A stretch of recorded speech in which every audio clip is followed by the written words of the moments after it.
Good evening, ladies and gentlemen. I want to thank you all for joining me and joining us tonight. Absolutely fantastic. Thanks a lot, guys. It means a bunch. It's absolutely fantastic for the community that we're all getting together like this and chit-chatting our slot car brains out. Absolutely fantastic. Sean Hicks, thank you very much, my friend. I want to thank you for joining us tonight. Art, thank you very much. Victor, thank you. Robert as well. Thank you, my friend. Patriot, if you're still here, thank you. Mike, thanks for joining us today, brother. Much appreciated.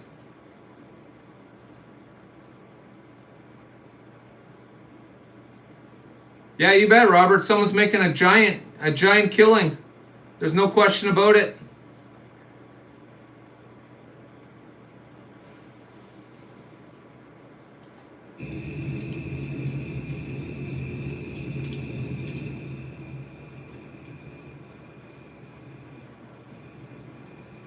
Hey, Jeff, thanks for joining us tonight.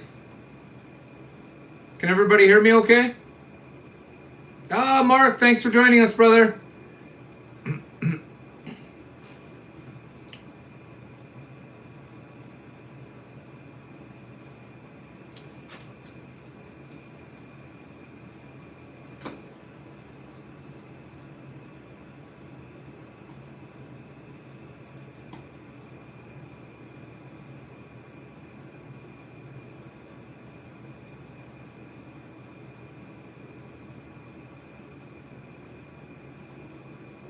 Yeah, you're welcome, brother. Hey, Adam, thanks for joining us, brother. I appreciate it. Yeah, the steel guide pin goes in either. It's not really overly specific, and if you find it drags a little on the bottom of your track, just or bottom of the groove or what have you, just sand it a little bit. It's all right. I used to order the extra long ones anyways. I like how they allow the car to ride a little faster around the slot. It takes just a little bit more to whip them out of the slot going around the corner. So, hey Ben, thanks for joining us, brother. I appreciate that.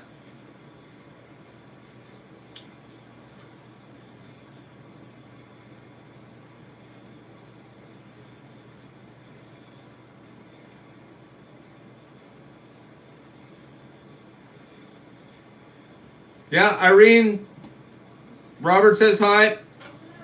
Oh, Irene says hi, everybody.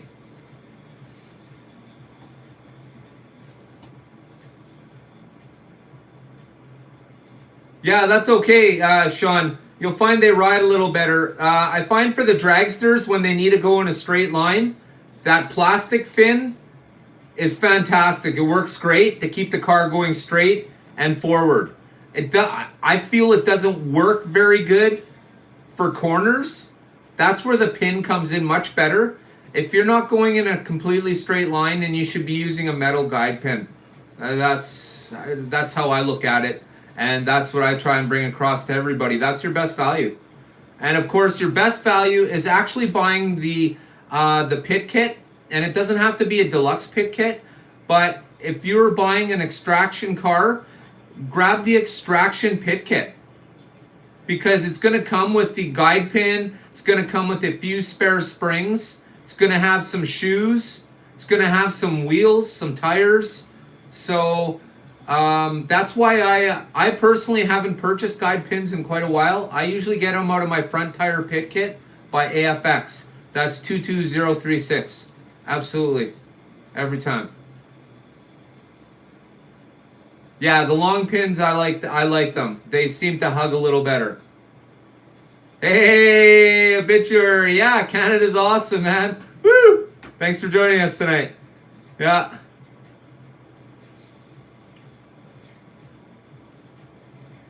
Yeah, absolutely.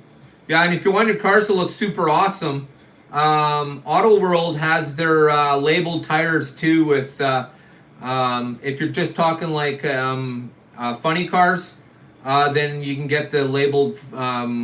I think they're Goodyear tires, and they look absolutely awesome.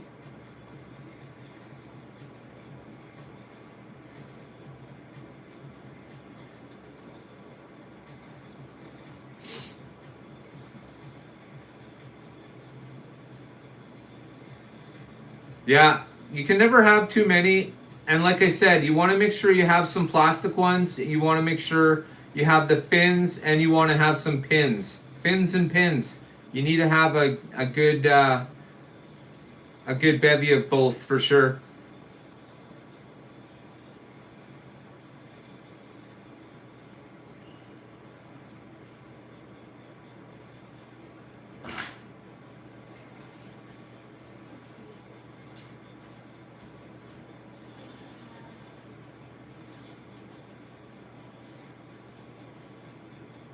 Ah, hey Patriot, how you doing, brother? Thank you very much for joining us. I know I seen you earlier, just haven't catch you on the comment quite yet.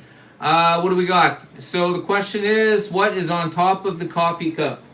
Ah, okay. Well, um, I just wanted to see how well the chrome pen would work. So this is one of the Chevelles. I think it was the yellow one. And I just painted it with the chrome pen. I just wanted to have an example of how great the chrome pen looks.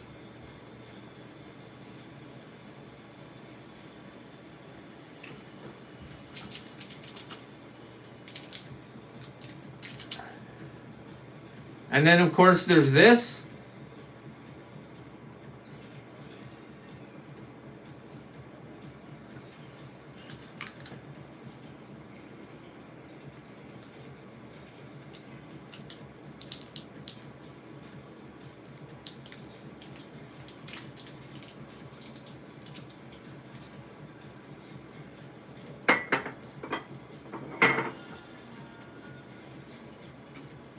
And it's Dan Aykroyd's vodka. It's called Crystal Skull Vodka. It's a real deal. By Dan Aykroyd, Mr. Ghostbusters himself. But you guys might remember I said I was going to do some chrome touch-ups to the Mystery Machine. Well, here they are. You can see I painted the roof racks there. I've also painted the bumper, front and back. See if we can see it there. There you go. Nice shiny chrome bumper.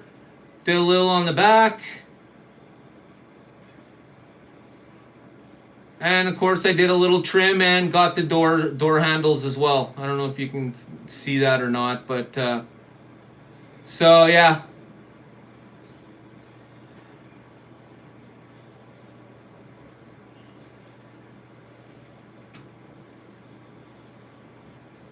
So yeah, those chrome pens, they're definitely worth their money.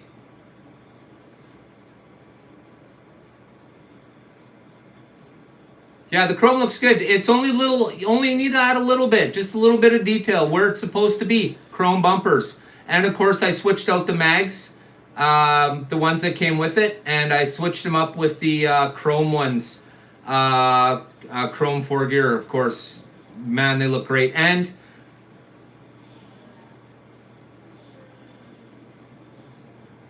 oh yes. If you remember correctly, I was mentioning that you can get the 4 gear tires with Goodyear written on them. Okay, there it is right there.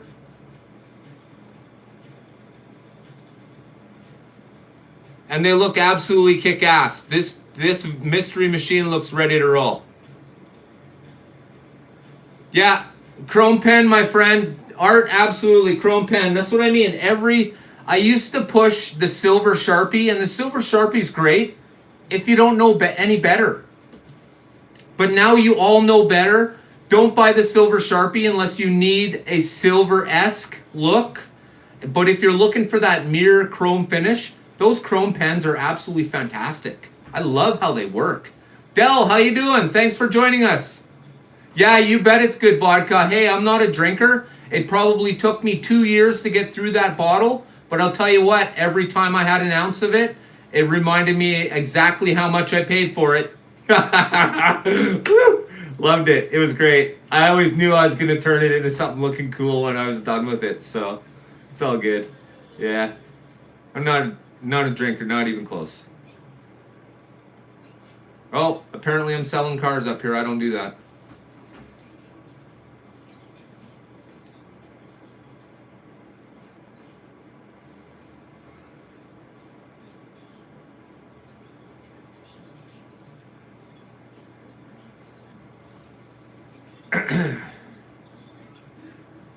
No, but I should be doing. I should do. I had a look at those special Snake and Mongoose cars. I have the black ones with the colored wheels, and they're like $250 to $300 right now. I can't believe that.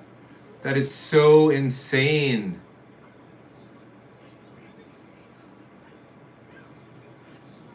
But this is where Hot Wheels is going HO wise. So just remember, guys, if you're if you're an investment people and excuse me, and you don't mind playing the long game, anything with Hot Wheels on it that's still in a package, like Scott was saying from Scott's House of HO Racing, that's the way you want to go. So and I guess we'll see what's happening. What's coming up with Mattel.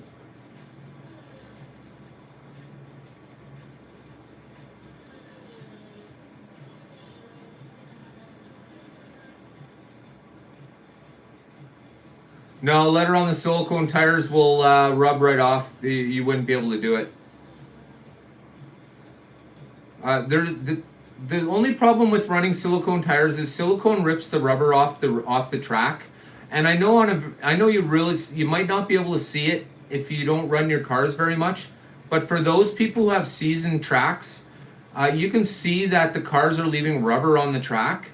So the problem with silicone tires is silicone will rip that rubber off, and that rubber is what allows your car to handle better on a plastic track.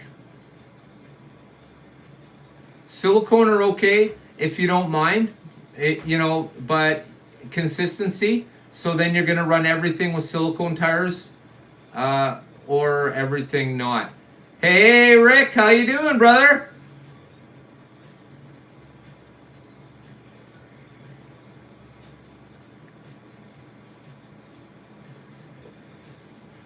Yeah, they do, and especially if you look at the Tyco tires. The Tyco tires aren't smooth round to start with. They have like a little, let's just say they're not completely smooth. They're like sandpaper, but not really. I don't know. It's really hard to describe. Anybody who has a 440 or a Tyco knows what I'm talking about.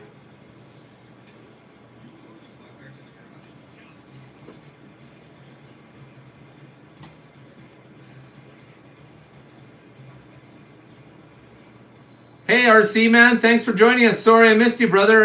You flew right by me there. Oh, there we go. Yeah, textured. Thank you very much. That's exactly the word I was looking for, RC man. Thank you very much. Hey, Fry, how you doing, brother?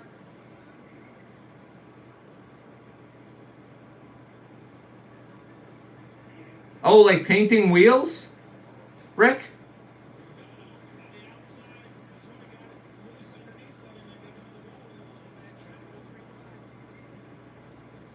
Yes. Yes, I did, Dell. I absolutely did. And it works absolutely fantastic. It's what I was running for my video last night. Uh, oh yeah, absolutely, Fry. Thanks for. Well, I have a little bit of an interesting story I'll share with you guys in a little bit. But we'll get a few more people in the room so I don't have to repeat myself. But thanks for joining us tonight, Fry. I appreciate that. Yeah, the chrome pen worked fantastic. It was like it's like one of those finds where you're just so incredibly happy with yourself, and it looks great and it works great. Just remember, you got to flood it on, right? Use lots so that you get that full look. It looks amazing. Yeah, the Aurora, you're talking about, Dell, you're talking about the 1974 Aurora with the potentiometer on it. Absolutely fantastic. It's my favorite controller for the AFX Mega G Plus cars. It's the one I use. And I do have the old Japanese Tyco dial controller, and that's probably was my favorite up until the point where I bought this one.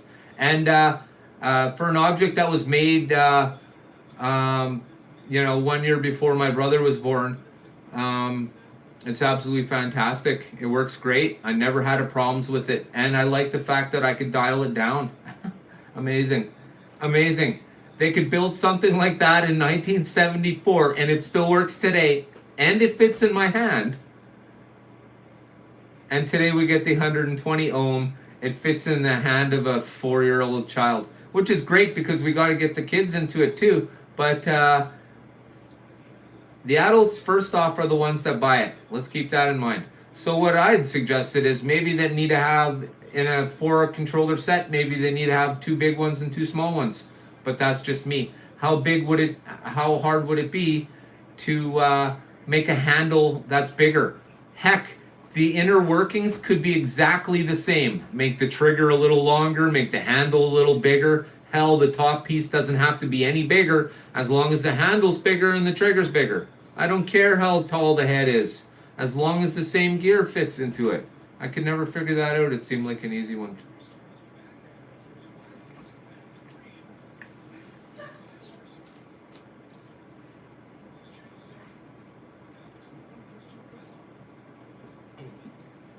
Oh, what am I watching here? I think I got NASCAR on. I'm gonna have to bug that out.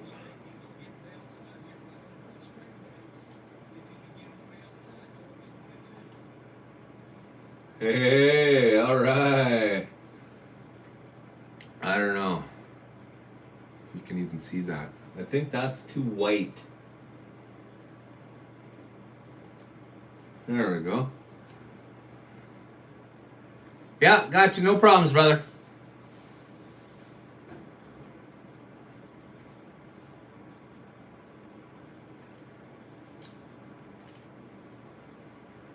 So what do you guys think about shipping? What's your guys' take? Did everyone have an opportunity to watch my video on where our slot cars come from and how they get to us?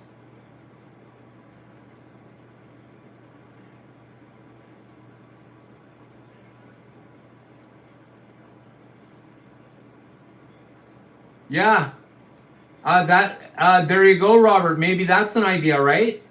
And there's absolutely no reason why they can't do that. Why can they not add the sleeve a little booster? Yeah, I know, eh? Shipping's ridiculous. So in the last 4 years, shipping's quadrupled in price, and I tell you what, it's only getting more expensive now. 20 grand for a 40 footer to go from China to the United States on the West Coast, 15 to 25 days. And that's going to run you 20 grand last year.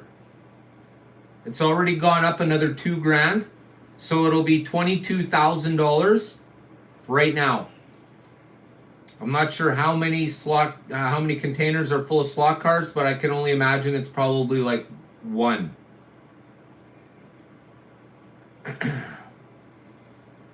So ideally the slot car industry is about to be in a gigantic crunch. There's no question about it. Yeah, 22 grand, brother. Yeah. And that would have been like the beginning of, the end of last year. They don't have this year's numbers yet. But I see no reason why it would go down. Not right now. Especially after what happened with the Ever Given there, locking itself in the Suez Canal for that length of time, stopping all the shipping traffic. I mean, of course, that doesn't affect us now, but it has a trickle effect. There's no question about it. Oh yeah, there's no question, Robert. The price of gas hasn't gone out quadruple times. So there certainly shouldn't be an increase in freight cost. Really, it's a ship. I mean, what else are you adding to it? Okay, there's oil, and then you gotta staff it. But none of those costs have gone up quadruple. It just hasn't happened. On average, the price has gone up $10 since last year. $10 from So AFX car that would have been like $42 Canadian. So I don't know what that translates to American, but the difference now, it would have been 42 last year. This year I can get an AFX car for $50 Canadian. So there's that much difference already.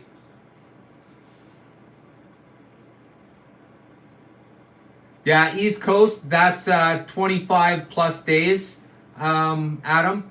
And it costs a little bit more because they have to go through the canal to get there.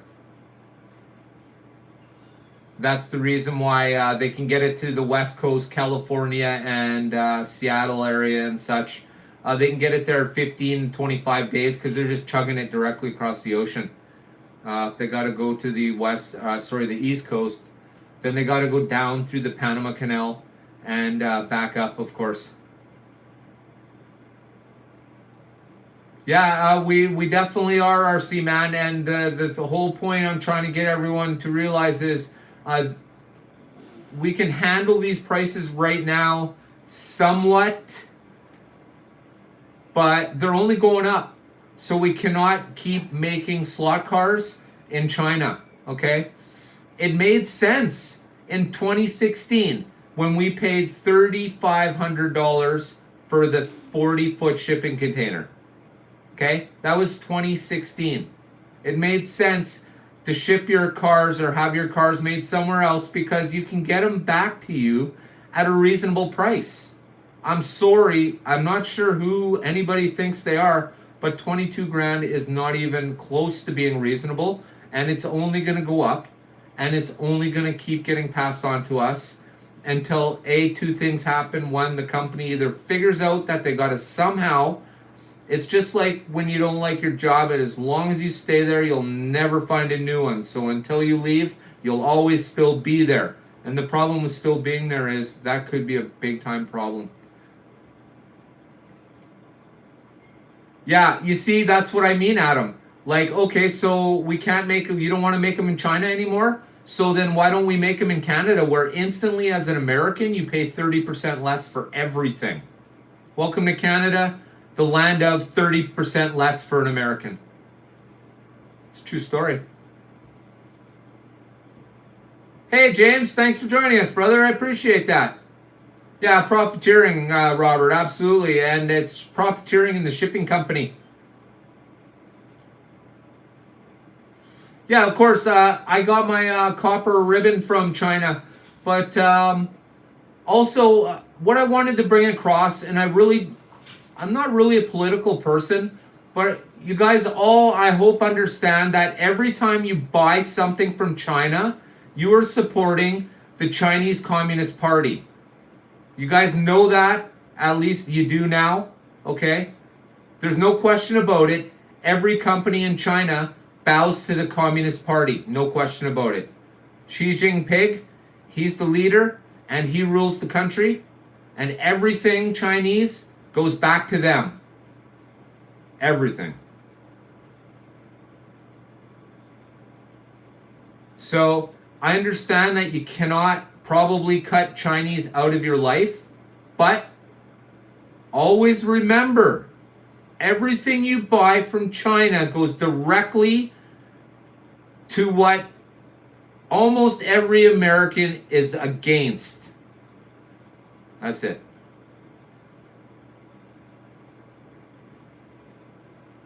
Yeah, right, Rocket? Absolutely. If there's an American made or a Canadian made option, I'm all for it. I don't mind. I'm one of those people, I would pay an extra $5 to know that my Aurora slot car was made in Ontario, Canada. Or, it was made Saskatchewan, BC, Manitoba. Any of those places I just mentioned, for an American, it's 30% off. Remember that. So when they say that it's not feasible to make the slot cars in North America, you tell them Canada is part of North America, and yes, it is possible. Everything is 30% cheaper. That's it. when Ronald Reagan and Brian Mulroney worked out free trade, okay, Brian Mulroney had a smile on his face because what's his name was hitting him up from behind without lube. True story. Probably. Of course, that's just my opinion. Could be made in Mexico too, Jeff. Absolutely. Right? I don't know what the Mexican dollar is worth, but my guess is it's probably more than the Canadian dollar. But yeah, it could be made there. It could really be made in the United States, okay? They just need to get on it because our processing could be more efficient. Of course, they would be very expensive, Rick. Absolutely, and I 100% agree with you. And this is where take 30% off all of that and have them made in North America. Take 30% of all your American labor and have the labor done in North America. Pardon me, in Canada. It's absolutely, yeah. Of course, there's no question about it. And not to mention, all the machines would be new and shiny and all working good. But the logistics is the problem that you're talking about, and logistics is a problem for the beginning of every slot car dealership, right? So let me help you with the logistics. You find your place to set up, and the logistics are exactly the same as they are right now. You're just skipping the shipping of the slot cars from somewhere else. Yeah. Of course it is, Mike, because most of them don't have a whole lot of money. But in Mexico, don't forget, it doesn't take a lot of money to live either. So,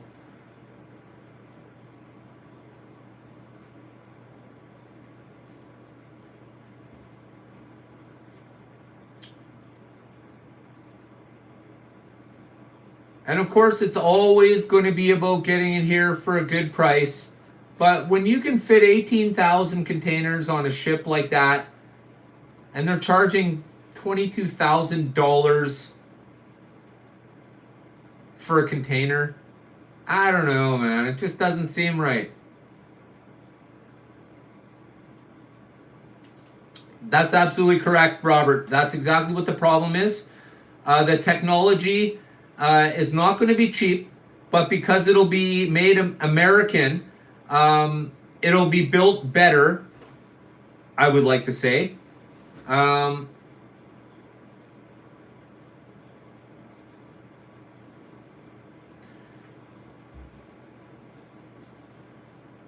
Yeah, well, that's just it, right? Because, I think there's a difference in quality or just the way those two countries, I think about how things happen is a little different than how things happen in the United States. It's,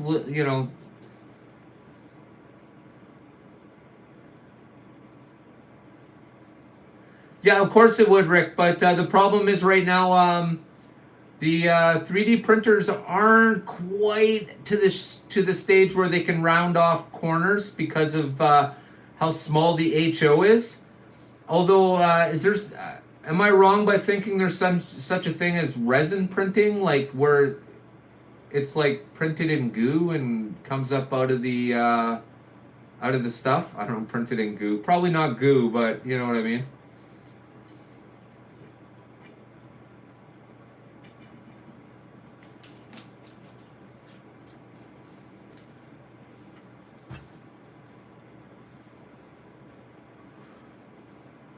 Yeah, it seems a little lax attitude, but I think that's everywhere, Jeff. That's just the younger generation. They really don't have the work ethic. You know. Right. Oh, so then that's. But is that something that's feasible to do in large scale, RC man? I wonder. Yeah, buy chassis made in America, absolutely. But the only catch is, and we're all buying chassis made in America to put on shells that were made in China. This is the thing that keeps perplexing me. You know, like we already know that these parts can be made domestically, and yeah, you see, then this might not be the right idea, Fry. I think, you know, the injection molding is the way to go, um, just because of, you know, how quick it would be.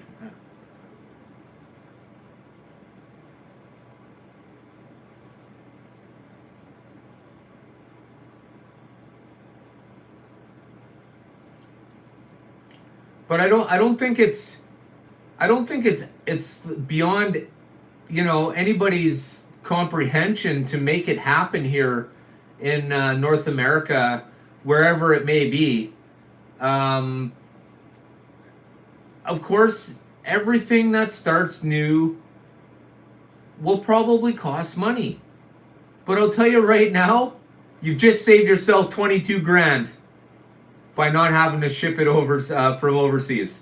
You saved yourself 22 grand.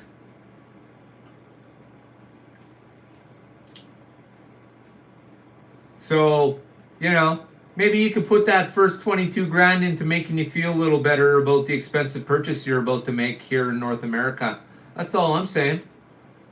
Someone's got to start it. And I tell you what, whether it be Auto World or AFX, somebody is going to have to start building slot cars domestically. I don't care. It's going to happen in my time. I'm almost 50 years old now, and I'll tell you what, before I'm dead, somebody's going to be seriously talking about domestically made slot cars. And by then, we'll have this hobby rocking. This thing will be like it used to be, where I used to watch commercials for slot car tracks on Saturday morning cartoons. Saturday and Sunday morning cartoons. Oh man.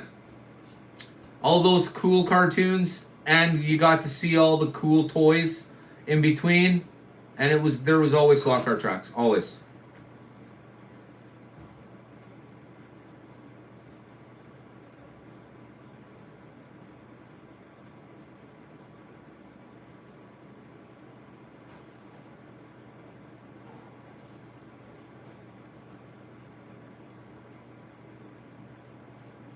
Yeah, but it's not an impossible figure to figure out though. You can there are places you can go where you could probably just, I don't understand why. First off, you're gonna make a mold of the actual car you want.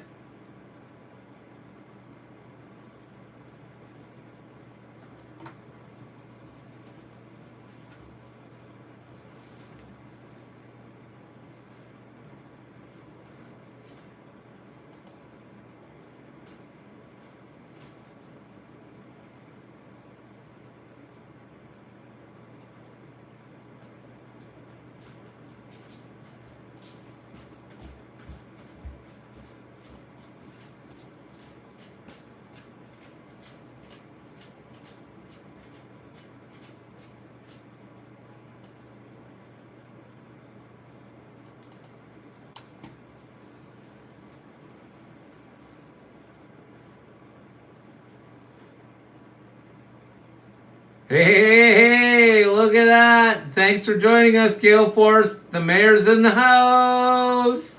Whoop, whoop. Come on, guys, hit those likes. Ow! I know you all aren't here because of my damn good looks. Now hit that like button, people. Ow!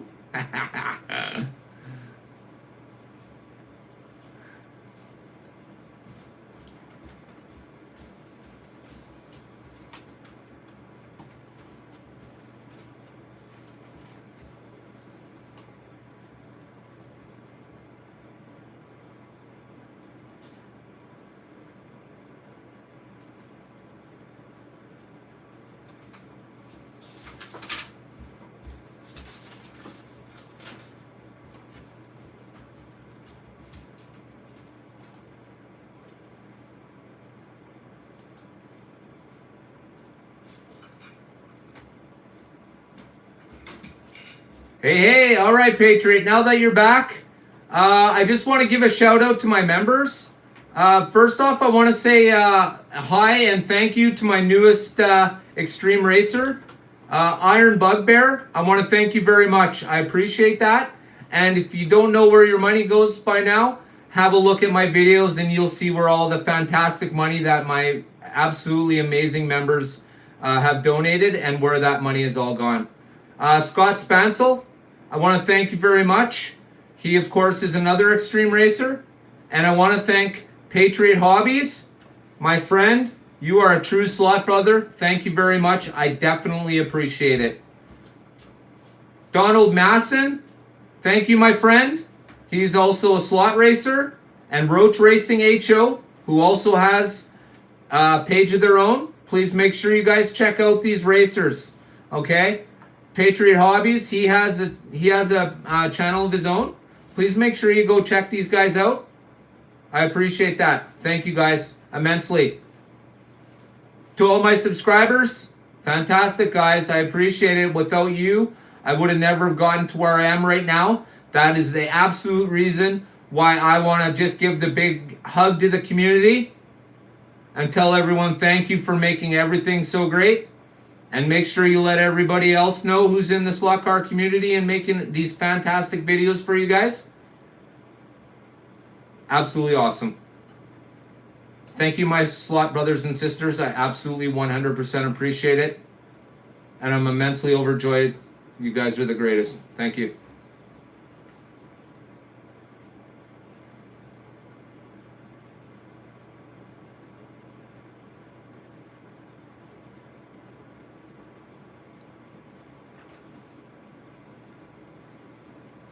Hey, Don, how you doing, brother?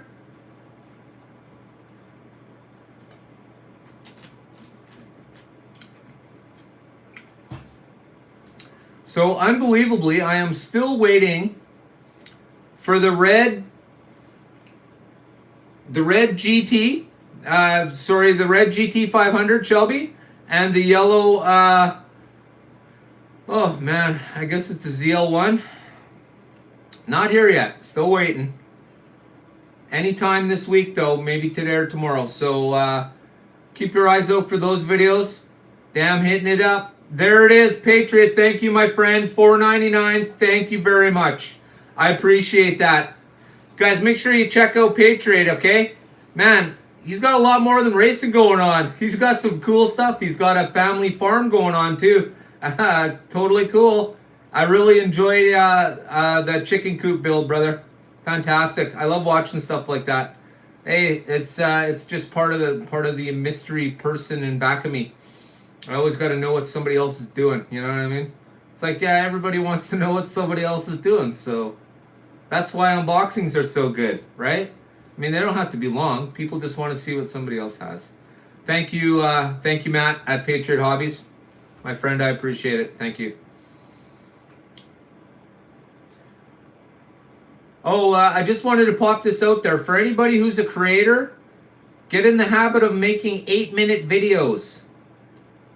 8-minute videos is where you get to start controlling the advertising in the videos you produce. So if you plan on being monetized down the road, start now. You have that in front of you that you know you're best off making 8-minute videos. Don't make the mistake of making too many shorts, or what happens is you'll end up getting too many subscribers and you won't have enough watch hours to get monetized, that is.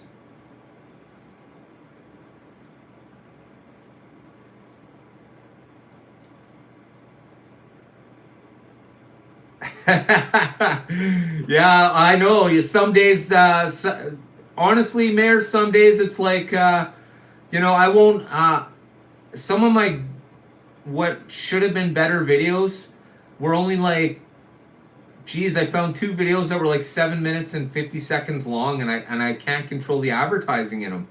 So, once you start making them, you're like, 8 minutes, man. If it, you figure out a way to get there. You do a little extra talking. Maybe you're talking about a few of your subscribers. Um, an intro and an exit burns up a couple of seconds.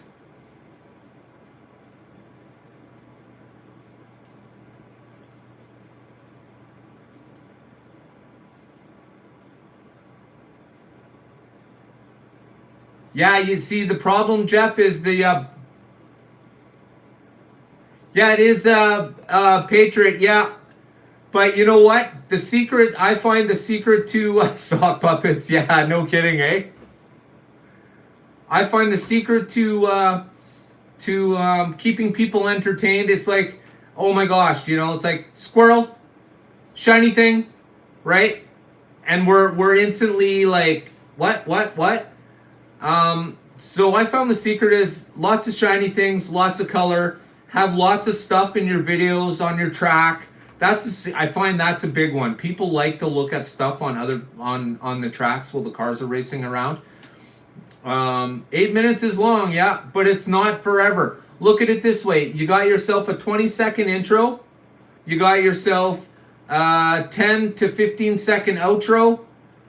So right there, you got 1 minute. You're almost at a minute.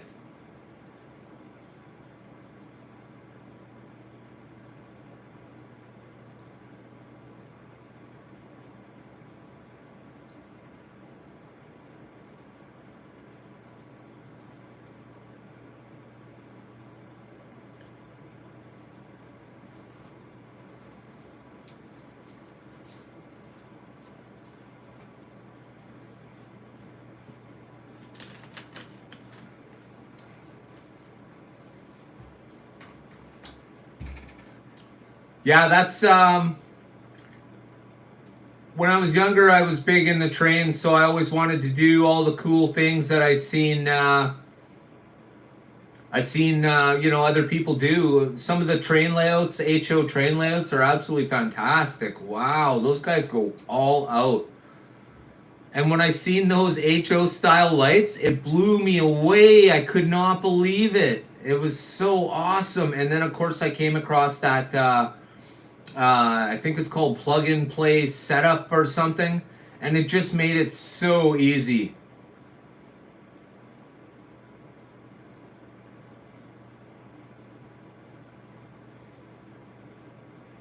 Yeah, and that's the best thing about that, Mike, is the train stuff is pretty much the same scale or close, so it looks great.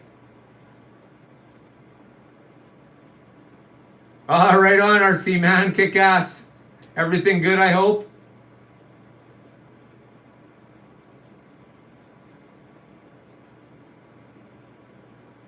Yeah, and you know what, Mike?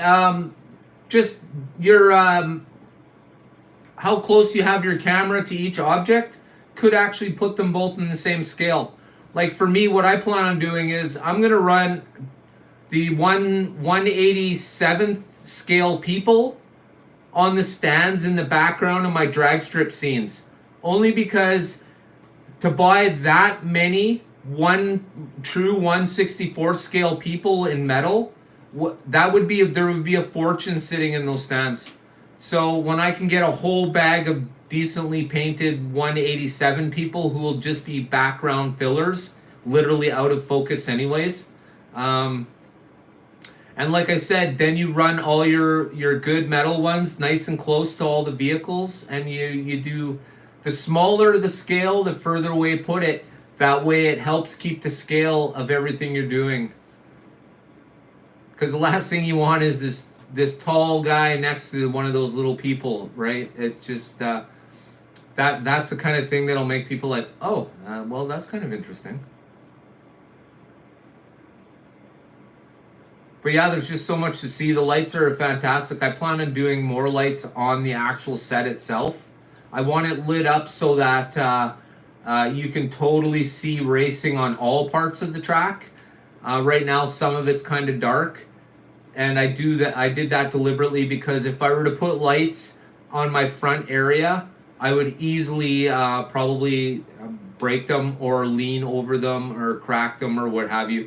I have the grabber, the long hand grabber, but I lean up to the table, and then I just reach out with the grabber so that I don't have to bend my back over the table, kind of craziness. Holy crap, everybody, pizza's here. Hang tight, pizza's here. What kind of pizza we having, Matt? Oh, I hope you brought pizza for everyone, brother.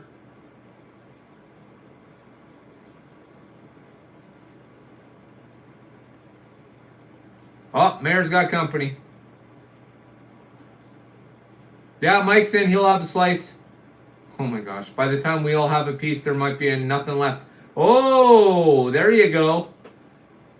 All right. I had shake and bake chicken for supper. Woo. Good stuff, though.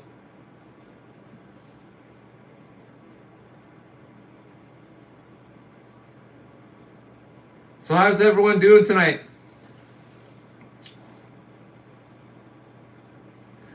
They are, Rick. You know why? When I first started pushing that kit a year and a bit ago, that kit was $9.99. Brian Young, I used to push that for Brian all the time, and now Brian's got it listed at... Adam, what's Brian have the front tire kit pit listed at for AFX right now?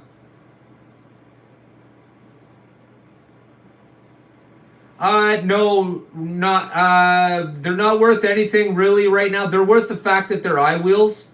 So, but that's the current line, the Clay Milliken car, with the white wheels.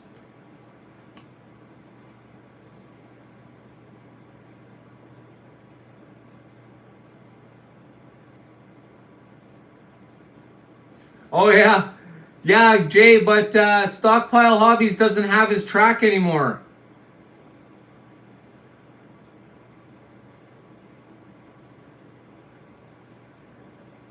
Yeah, you see, those front tire pit kits are awesome because they come, quick rundown, they come with the lettered tires. They come with the new springs. They come with the 2 different pairs of shoes, both the long and the short. And of course, they come with the metal guide pin, an extra one, right? That's how come I end up with so many metal guide pins, because every time I want a cool set of labeled AFX tires for my car, I buy that. No, he doesn't. So this is what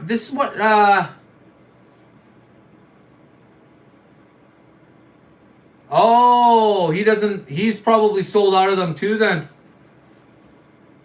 But those front tire pit kits, when I first started pushing them, when I was buying stuff a year and a half ago. Hey, you know what, Jeff? Gene, you're talking about Gene at NYC Slots Inc. Our limited, pardon me. That is a fantastic man. Gene is a really cool guy. Yeah, absolutely. He's great. How did you like dealing with Gene? He's who I bought the Peugeot 908 Orca from. He was absolutely fantastic. Yeah, Gene from where are we here? Here we go. I don't know if you guys can see this. Oh, not the first time. Okay, good. So you've had good experiences with him then? Because I told him I would, he gave me a really nice deal. I mean, I can't really complain. I'm certainly not going to get a deal like that from anybody else.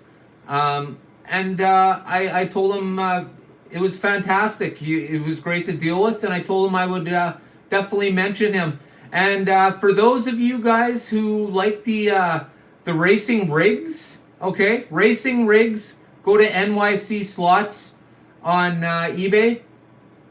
He has got an amazing setup of racing rigs there, and they're at reasonable prices. Really great. Okay, really good. No joke. Yeah. Definitely, if you go there, let them know that Slot Valley Racing sent you, because between we've been talking a little bit, and he's about to open his own website right away. I mean, aside from eBay, he's going to have his own website. He had mentioned that he would possibly host my channel on his site as kind of like a commercial for the cars. Say you wanted to buy the brand new red Mustang GT, Shelby GT. He would have a link to my video for that specific car kind of thing. So, yeah, he's...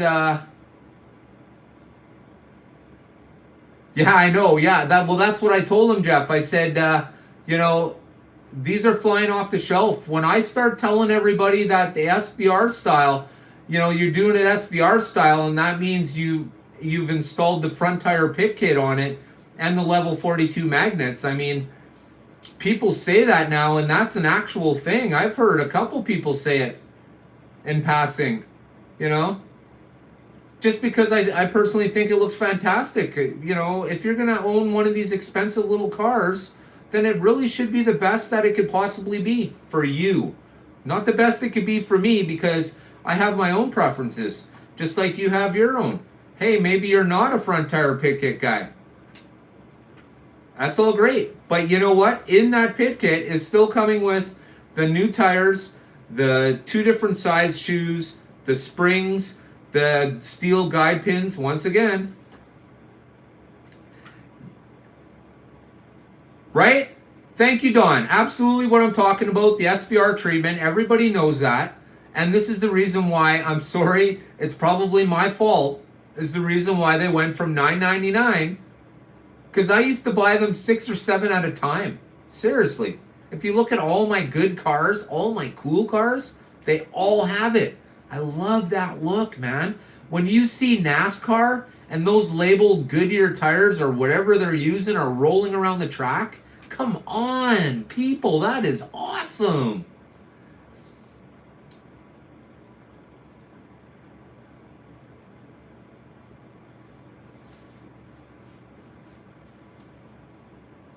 You know, so literally, I mean, we play with slot cars because or we interact with slot cars. I guess we play with slot cars.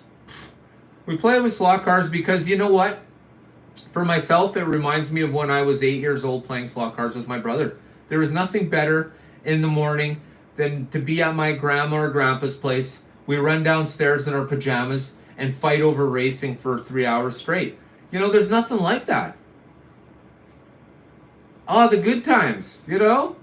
And here you are. Here we are. That's right, because they're fun, because they're, you know, hey, listen, sure, $50 for a slot car is expensive, and you know what? All the cars that I have, I'll tell you this much, 5 years ago, there's no possible way in hell I would have been able to have all that stuff, because as life goes along, priorities are different.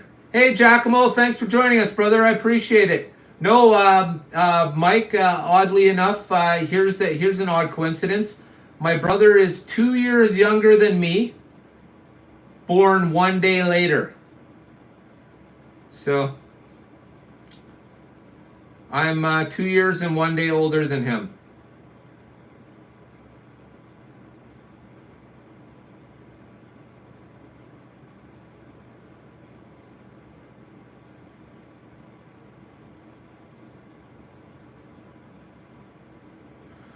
Oh,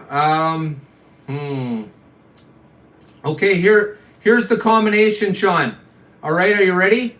Everybody who doesn't know this hack, here it comes. Okay, the original series of Super 3 cars were garbage. We all know that. Absolute garbage. But those NASCAR shells were bang on, and I'll tell you what, it's what made me buy 6 of those cars, okay? I had 6 of those totally garbage Super 3 cars, and they pissed me off so much that I knew there had to be a better way. There has to be a better way, and there is. So, if you look through my videos, there's a video there of how I show how you can put the 1.7 chassis on that absolutely banging, fantastic looking Super 3 shell. With an awesome NASCAR livery. So what you'll have is that wicked shell with that wicked Super 3 shell with the cool NASCAR livery. I think there were like 8 different racers that participated in it, so they all look kick-ass. and you put a 1.7 AFX chassis under it, and it fits bang on. Bang on. And they look killer. They look great.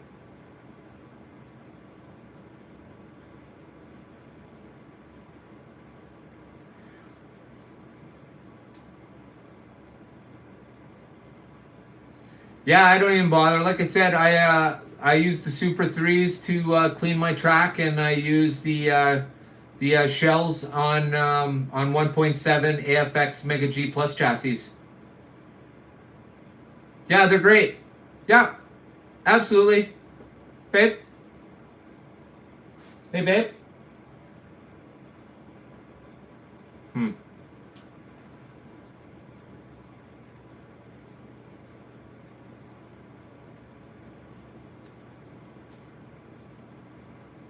As soon as I get a second, I'll have my lovely assistant grab me one of each of those so that I can show you guys how that fits.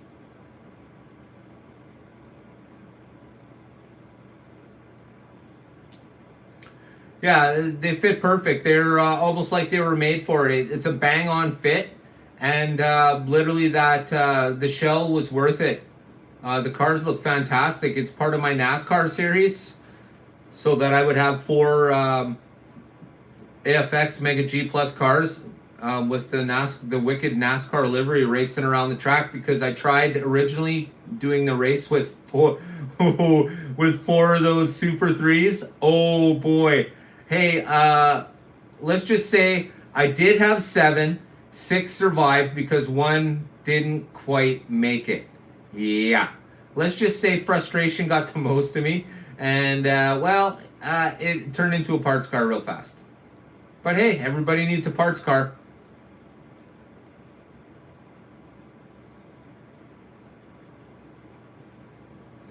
Right on, Sean. We'll see you in a bit, brother. Thanks for joining us tonight.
Oh.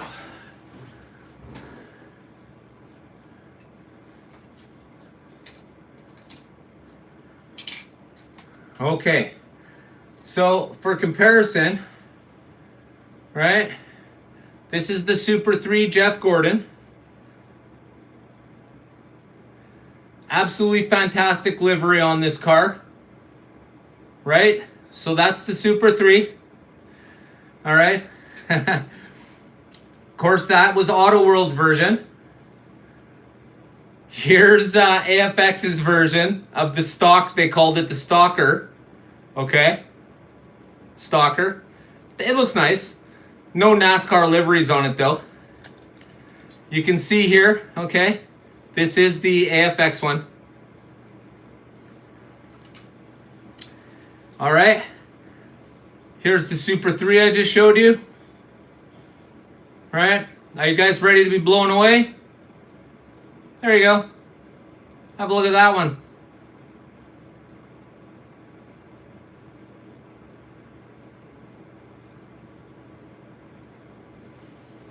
Right?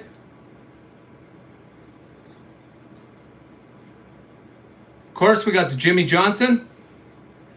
It too is one of the Super 3s. Right? Once again.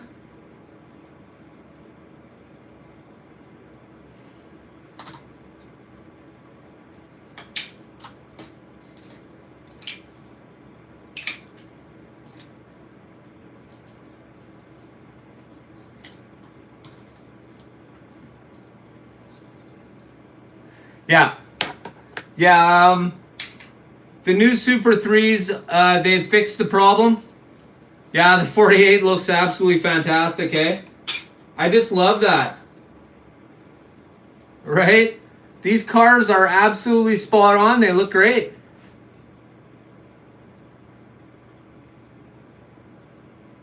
Delivery on these cars is awesome. I love how these look. But the fact that they had that shitty chassis that made me want to stomp stuff made me come up with this idea. Just by chance one day, you know, you're sitting at your set and you're tinkering around with stuff and you discover this. I love how these look. Once again, this is 100% spot on NASCAR livery, right? And then, of course, you have the AFX version, which is a nice looking car. But it's no NASCAR sponsored, you know. And they're both sporting the same chassis now. So...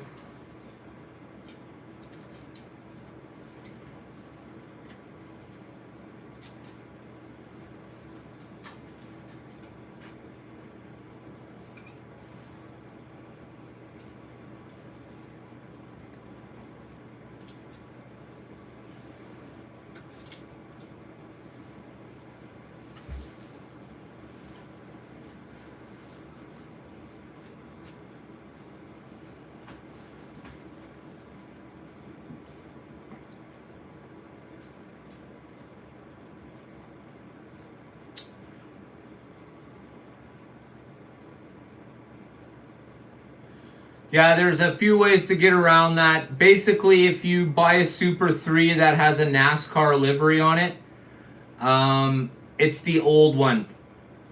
There are no new NASCAR liveries on the Super 3s. They've gone the way of the Dodo Bird, and they too are just printing their Super 3s kind of like this now, sort of nondescript.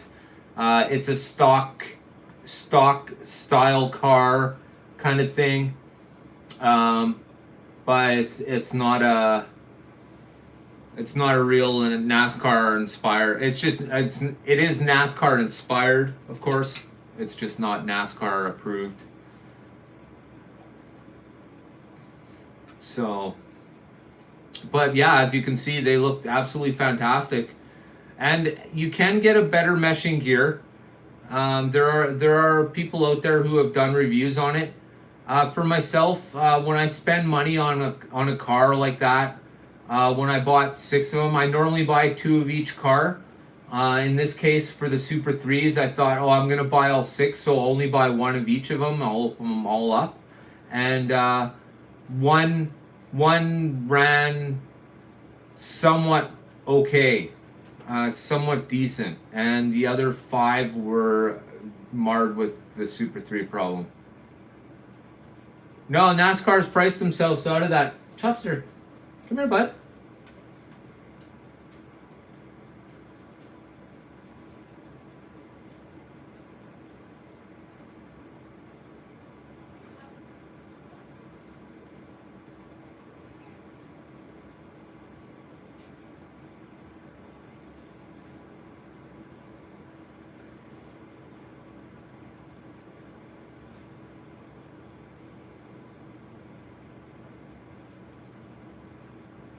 Yeah, I did. I did put it didn't really need glue though, Mark. But what I found was after racing for a little bit, it leaned forward just a little bit.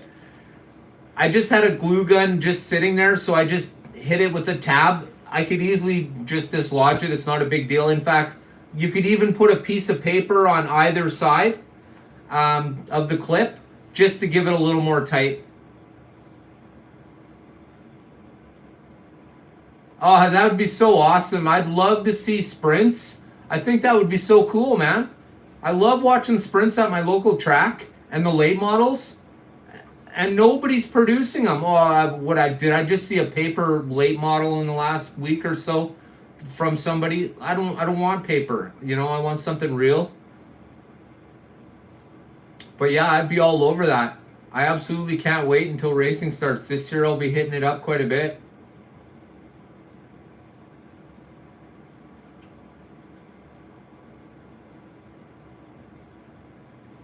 Yeah, those clips are fantastic. Everybody's doing that now. But that's the way to go. They understand that everybody likes the foreign made cars, but nobody likes the chassis.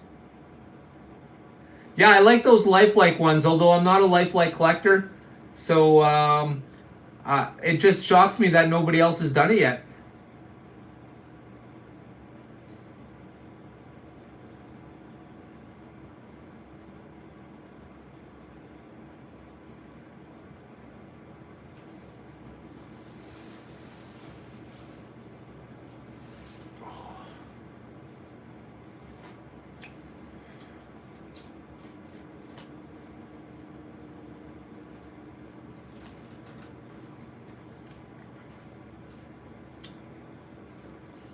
Is that right?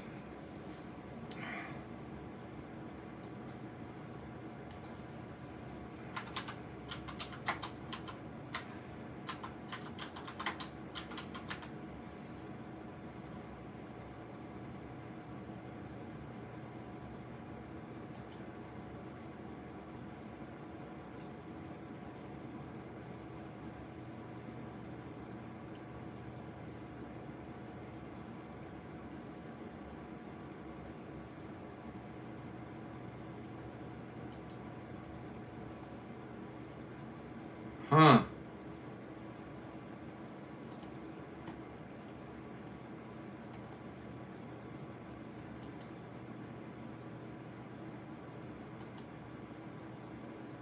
Wow, that's amazing.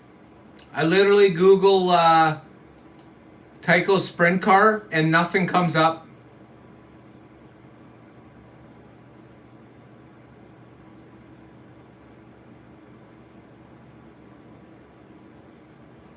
Oh, hang on.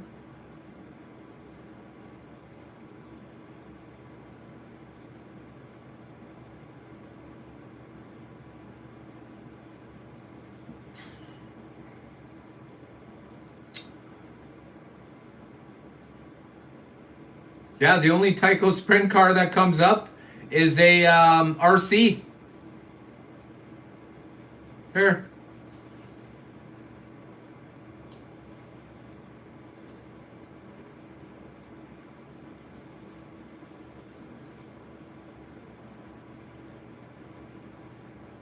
Oh, you okay?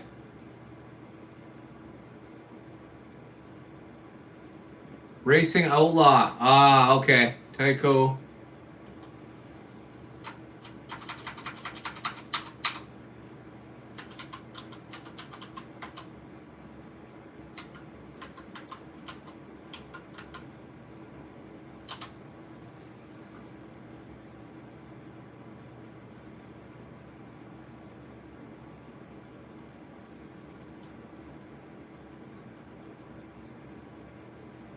Bam.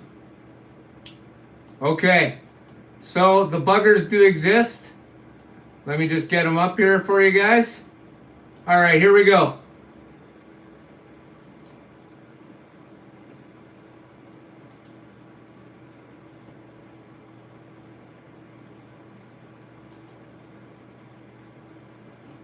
The other picture was bigger. All right. So there they are. I don't know if you guys can see that. Okay.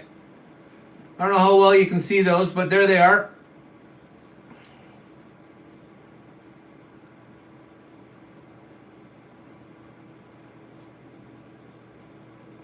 Yeah, there's a couple here.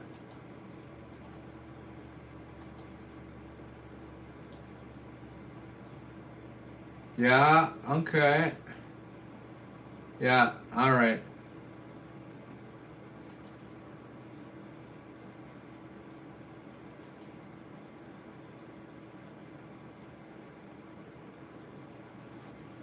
Yeah, nice looking cars, man. Totally cool.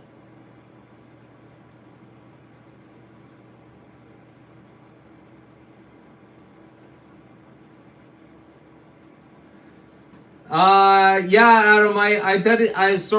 Excuse me. I've done it this way lately because I wanted to be able to bring things up that we're talking about. So many times while we're sitting there, I'm stopped because I'm thinking about what I want to bring up to show you guys, or to sort of uh, become immersed in the conversation with whatever pictures on the screen. So I thought, in my office I have the two computers. I have, of course, I have my Alienware computer that I just bought. Kick ass. Woo! If you got the money to buy an Alienware, do so. It works absolutely fantastic for video producing. Yeah, it's just it allows me to just to show things just like this, and like the car from last week, the one Ted was talking about. Damn, somebody help me out here. What car was that? The purple car from last week. I want to say Phoenix. It wasn't Phoenix. It was shit. What the hell was the name of that car?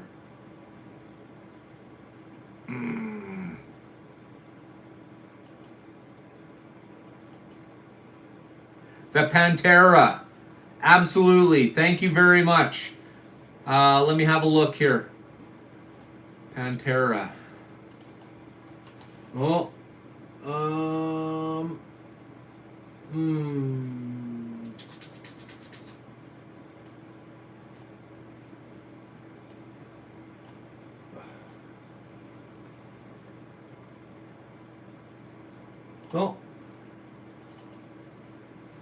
I don't have that, but I do have that.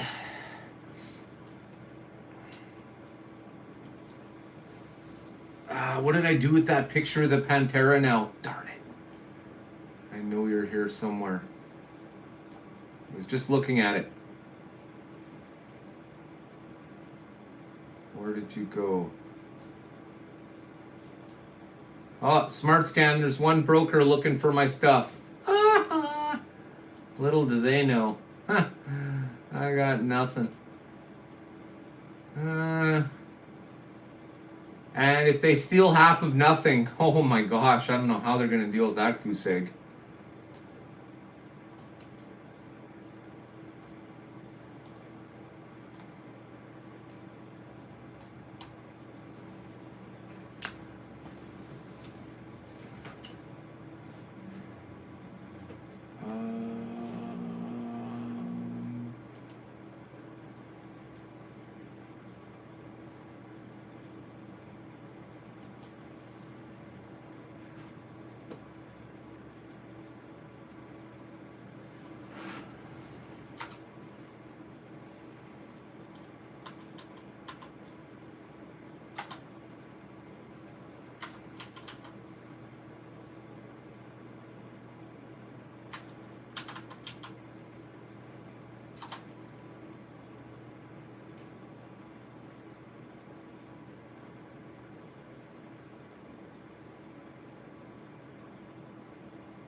Huh, look what I just found.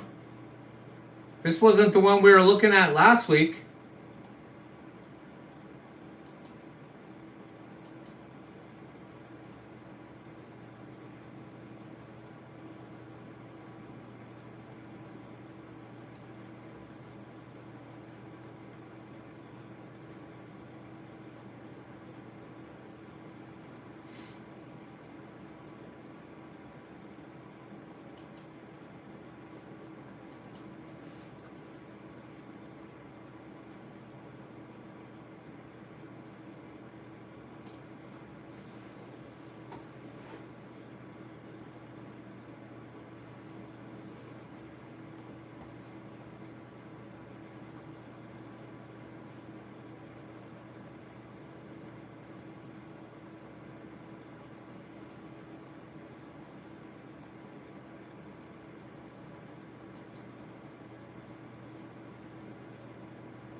I know I had that car picture here somewhere. I lost it. I was just looking at it earlier today. Damn.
So out of curiosity, does anybody here own the Corvette C8 by AFX Racemasters?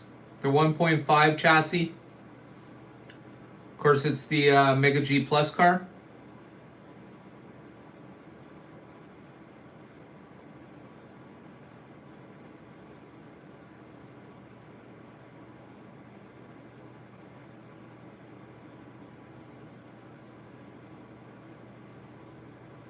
And how do you like their? How do you like how they look at them?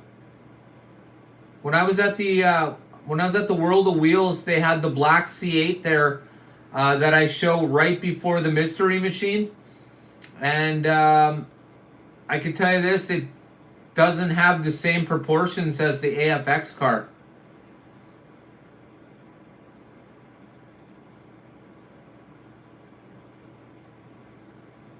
So you think the perspective is correct then? The same ratios kind of thing? Yeah, I like the Stingrays too, the black with the flames. And Mark Buck, he actually sent me deep wheel wells, chrome rims for them. Oh, they look amazing. Man, I really like that black Stingray with the flame, the real flame look. I thought that was great.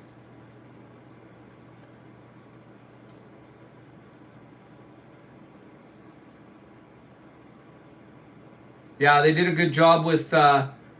But I really wish they would have just put a little more detail into it. Maybe some pipes along the bottom there, like they used to be, and a little, maybe a little more attention to the color. Yeah, I know. Isn't that amazing?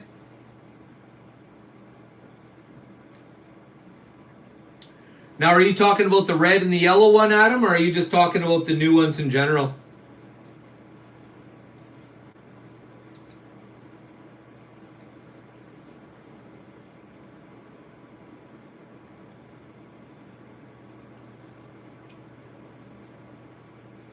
Yeah, they all, AFX did a fantastic job on these.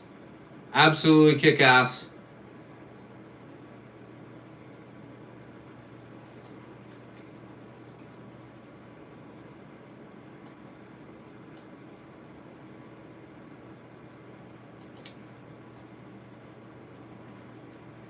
Here we go.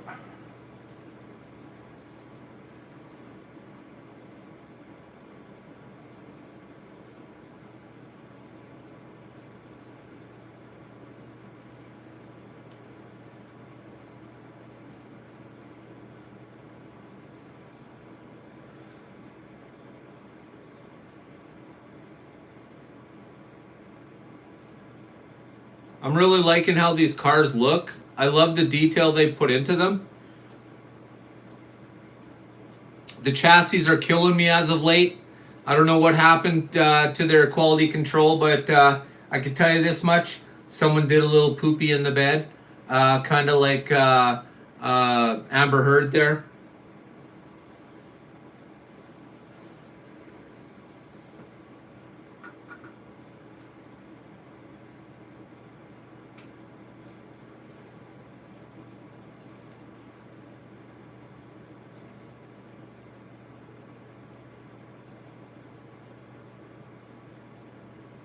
This car number 2 of all Top Fuel Funny Cars. This is car number 2.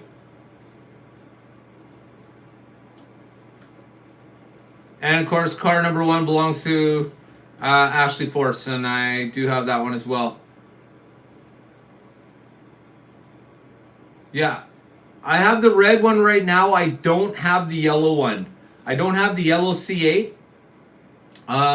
Of course, I plan on getting it. I'll only have one of that car as well. I only have one of the red C8. And eventually, when you see the review of the yellow C8, then you'll know I have it too. But I won't be, this isn't anything I'll be playing the long game with. I'm not interested in trying to make money off that particular car. But as a collector, I do need to have it as part of my collection. So I will. I like how it races. It races really nice around my track. I don't know about everybody else's.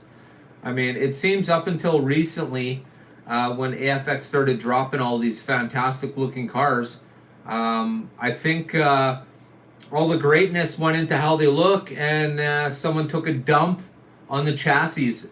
I don't get that. Yeah, the L88 would be awesome.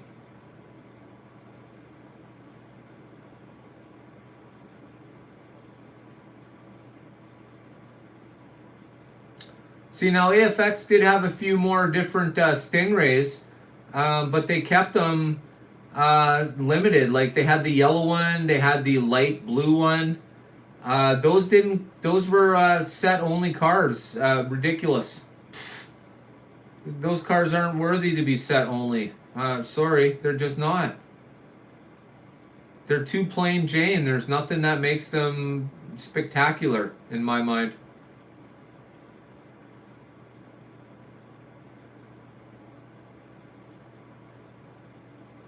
Oh, that would be awesome.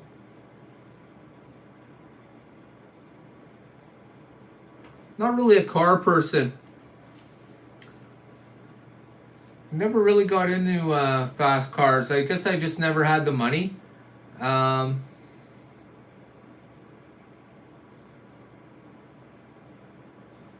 They do. You know what I mean? And if you know what I'm talking about, you know that the yellow one and the orange one, or sorry, the yellow one and the light blue one were very, very non-spectacular. Not like, you know,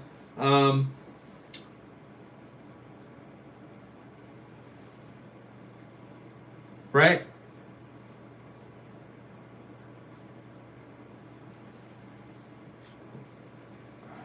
That, my friends, is spectacular, okay? That's spectacular.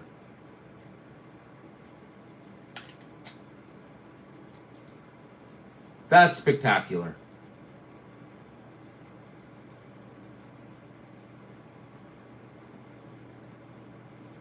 Right? That, not so much. Because what you're looking at there is a chassis that doesn't even belong on this car. It's the third chassis I've put under this car.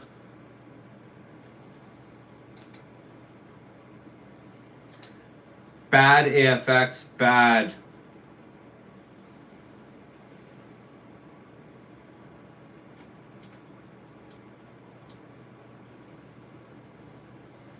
So, the orange AFX Mustang, yeah, I agree. Hands down, that's my favorite one. I like the blue car just because of its paint job, and well, because of its rarity, of course. And I do own 2 of them, but I honestly, the orange one is definitely, it stands out. It looks great. It looks super racy. I love that orange color too. Fantastic.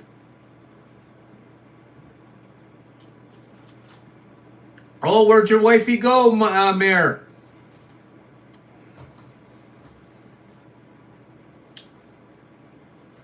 Oh man, that would be so cool. Shit, when I was 16, I had a bike, man. Thought of driving wasn't even close.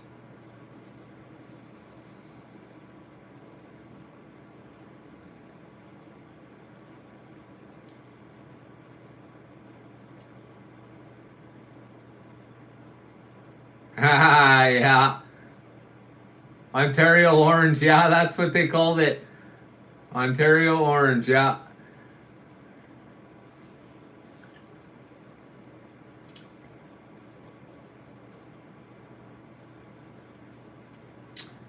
Yeah, I really like but the red one. Just wait till you see the red Mustang if you don't have it already.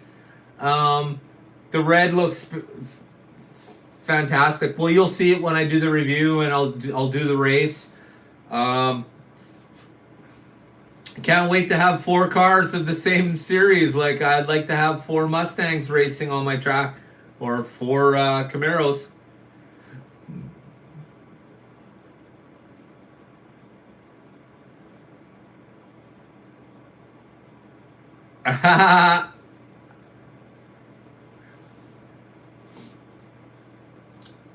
Yeah, that's a pretty good one.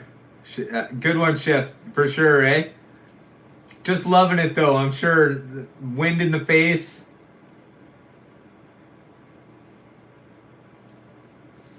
Yeah, I think it'll be cool.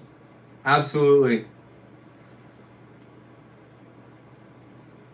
I'd like to see those cars from the competition pack as well, in a few different colors.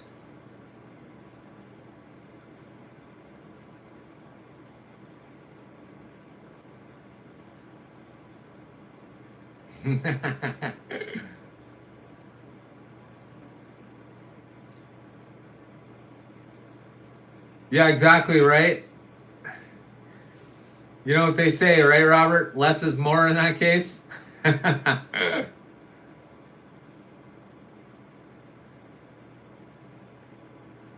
Oh, pardon me, Clint. I did catch your comment earlier. I'm glad you repeated it. I'm sorry. Sorry, you had to repeat it. Yeah. So the drag strip, I'm still waiting on the timing system, um, and that's pretty much it. I still have to build the second half, the just the plain section. That's not a big deal. I'm not concerned with that at all. Things will happen. I do want to make sure that I have everything ready to roll before I make my third and final video. I know it's kind of taking a while, but good things take time. So they're all, everything's working out fine. We'll get her done. Not a problem. Yeah, I just, you know me, I like to do things a little more than just the usual. I want to make sure that, it's entertaining for you guys. You have a show to watch, you know. Um, Drag racing's great, and there's absolutely nothing wrong with just dropping 2 cars down and squeezing the trigger and letting them go. Hey, that's the basis of our hobby here. But that's the start, and I just want to do a little extra, of course, do my add-ons and all my sound effects and kind of thing. So, you know, that kind of thing is important to me. I want to get her done right. Not to mention, I also ordered some lighting as well. Just like my racetrack, I'm going to light up the drag strip just the same. And except I'm going to keep the lights a little closer so that it lights the track up a little bit more. At some point in time, I'm going to get back on my urban track and probably put another light in between all the lights I put in, just to add a little more.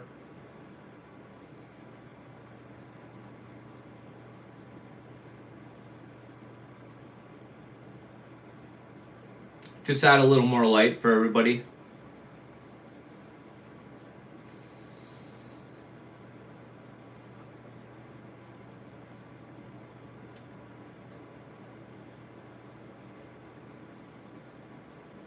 What's going on there, Mayor? Are the aliens coming to get you? Holy shit, tell them SVR said hi. Oh. Thought it said ET. Pardon me, I read it too soon. IT. Issues. Oh boy. Aliens are definitely coming to get you, brother. You're done.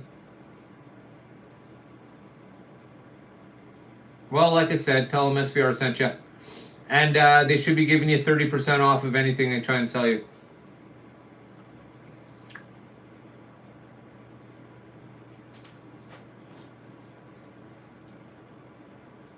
Rebooting the router. Hey, booting, sledgehammering, it's all the same. The end result's the same.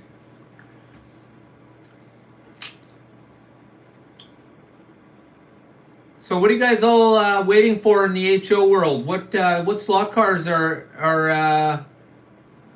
is everybody waiting to see here?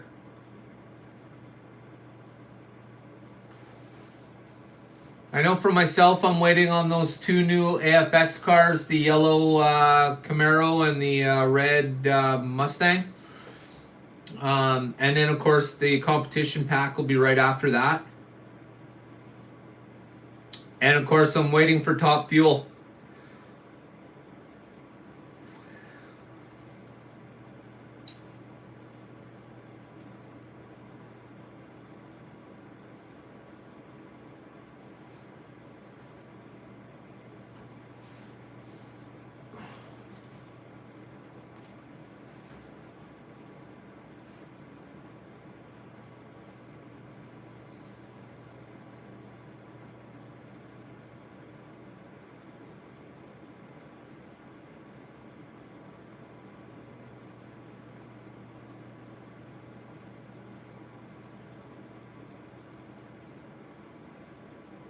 So everybody was asking me how things were going, and I said I would wait until everyone was gathered together, and then let you all know what's been going down.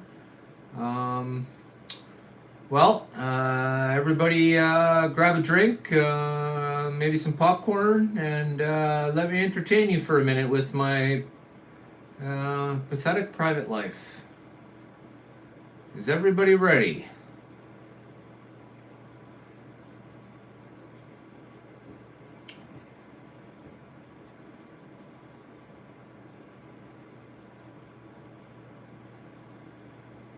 All right, so here it is.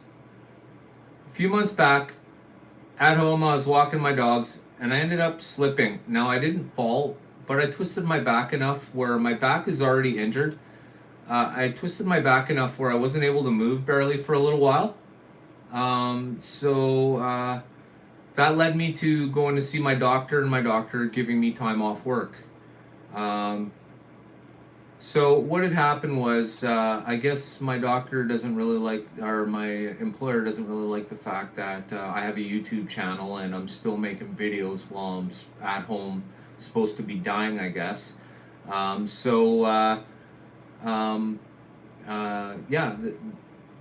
They took it upon themselves to fire me while I was off on sick leave. So now I'm fighting with them. I currently haven't had a job for the last 2 months, and it sort of gives you time to think about what you need to do with yourself and get things together.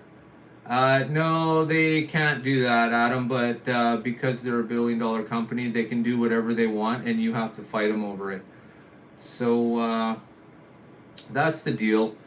I've been pretty down and out lately. Is the reason why my video production schedule has been slowed quite dramatically. The fact that I haven't been paid in 2 months is, life isn't free. Even in the cheapest of scenarios, life still costs money. And I'm right now having to fight with my past employer, and all of that's going on. I'm having to think about what I'm going to do with myself and making myself some money. So I've come up with mobile diesel delivery, and I'll leave it at that for now. But that's where I think I'm headed. I need a different direction in life. Obviously, I can't stay with the company I'm at least I don't want to. It's also illegal in Canada, Jeff. I've been with them for 15 years, and Well, let's just say I hurt myself at work a few years back, and they did their best to hide it and change the dates so that things weren't matching up, so they could create their own narrative in the situation. And that left me scrambling against a $1 billion company. That was a few years ago, and then when I slipped, hurt myself. I've been off now, and yeah, like I said, they fired me because I have a slot car channel. So, you know, I guess they figure that for me sitting here for more than 5 minutes or me lifting a slot car is beyond anything that I should be doing. I don't know. So, I gotta figure out what I'm gonna do with myself. No, it's amazing, Mayor. They really don't like they don't, I guess they don't like slot cars. I even sent them a message stating that I thanked them for watching. Every person who watches counts, and I appreciate it. And well, I guess they really didn't like that. It's no different. I'm the same way with everybody. Even if you're an asshole. Thanks for watching, asshole. What difference does it make? Some people are bigger assholes than other. Like, if you find an asshole bigger than me, then hey, bring him up. Let me say hi. I'm kind of curious to see what an asshole bigger than me looks like. Hey? You guys hear that? That's the person who shovels the asshole laughing in the background.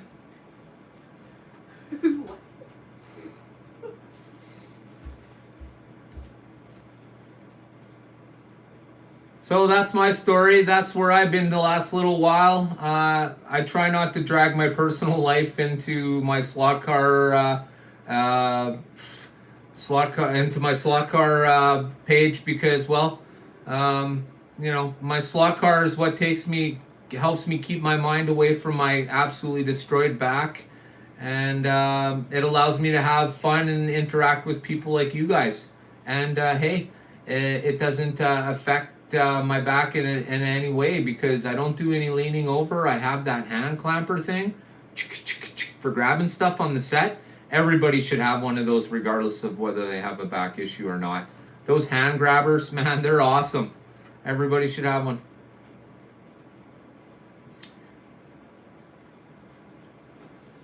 Yeah,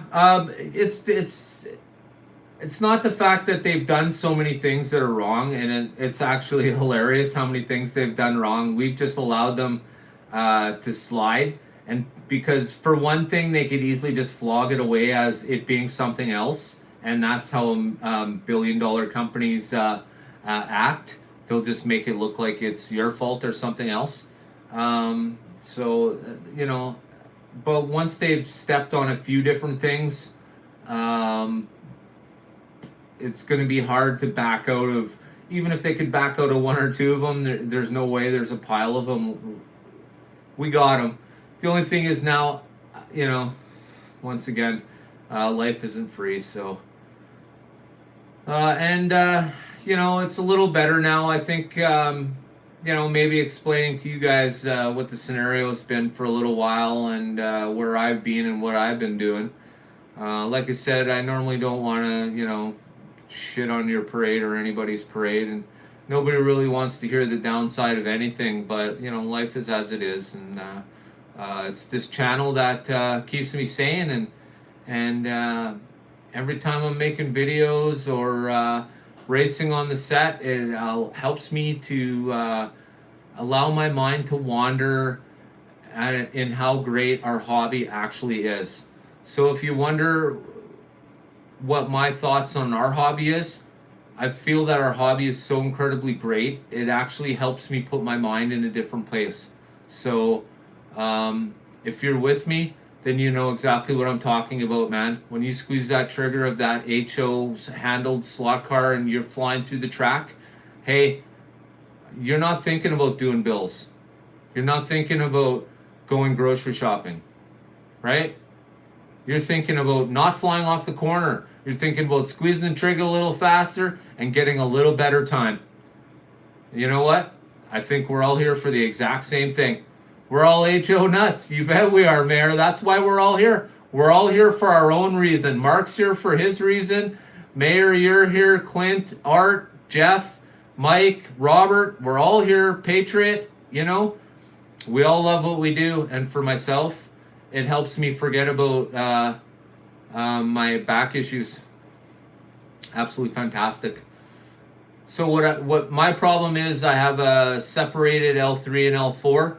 My L3 is spilled over the top of the L4. Kind of like if my spine were together like this. This is my L3 spilling over the front.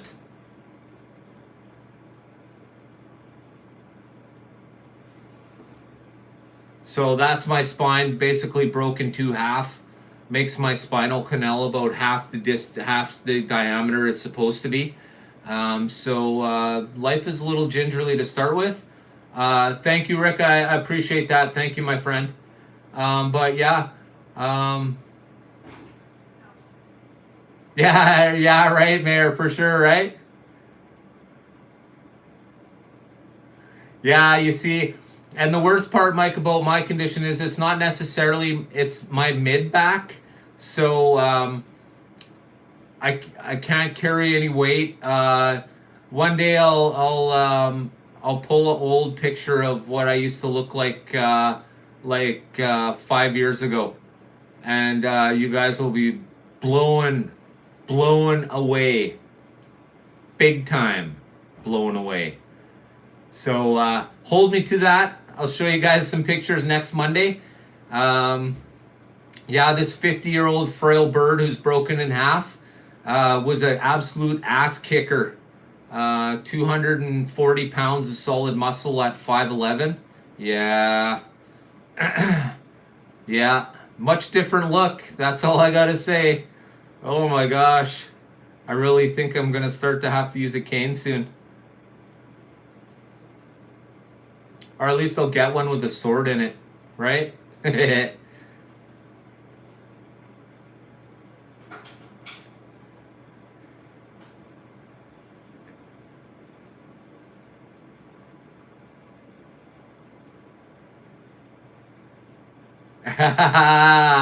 Catalina wine mixer, I love that. Hey, when your wife gets those her shirt thing going, let me know. I'm really interested in some of those stepbrother shirts that she's got. Yeah, no, you can stack it even higher, Mayor. I usually put a little bit under my hat. And if I put it in my shoes, it makes me like almost 6 feet tall. It's a bit squishy though.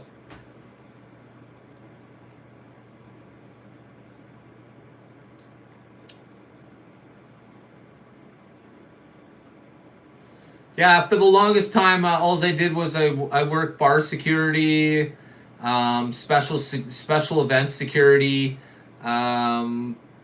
Geez, for the longest time, I did as little as I absolutely had to live. You know, if you're capable of living at the very meagerness of everything, I guess that's the life for you. But it's the nightlife, that's for sure. Much better things. Like I said, there's always something you could spend your $50 on other than a slot car.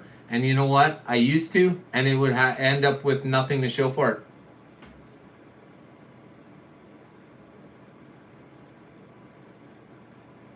So I choose to spend it here with you guys and spending it at home instead of gallivanting the bars. You know, too old for that anyways. The last time I was at a bar, I laughed because I'm like, man. You know, let these young kids chase drunk people around the bars. It's crazy.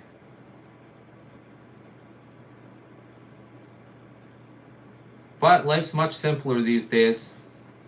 Aside from the no job thing, of course. But, you know, I'll figure a way to get around that. There always is. Got a plan. You always got to have a plan. It's the next best thing, right?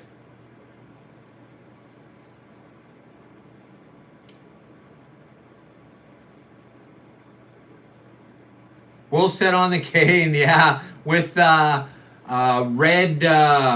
red beads, or sorry, not beads, red gems for the eyes.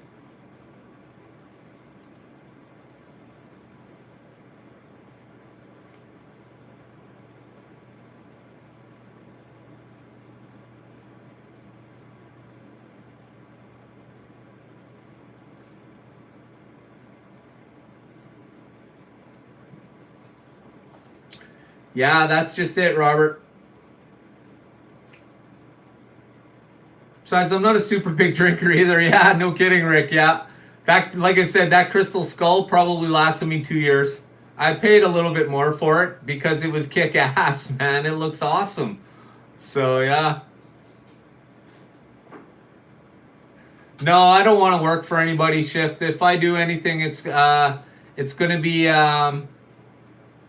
thank you, Mary. You're absolutely fantastic, slot car brother. I appreciate it. Thank you.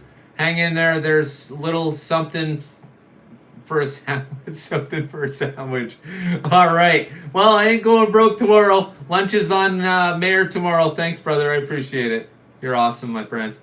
You guys are great. Yeah, Rick. So that's that's Dan Aykroyd. Of course, he's one of my. I actually did get to meet Dan Aykroyd at one of the places, one of the beverage establishments I used to work at. I was lucky enough to get to meet Dan Aykroyd. So it's sort of a highlight kind of thing for me. And of course, going to Crown Royal. Yeah, you know, Robert, you laugh, but it's crossed my mind because there's nothing of that sort here in Canada. And why not? Everything's 30% cheaper.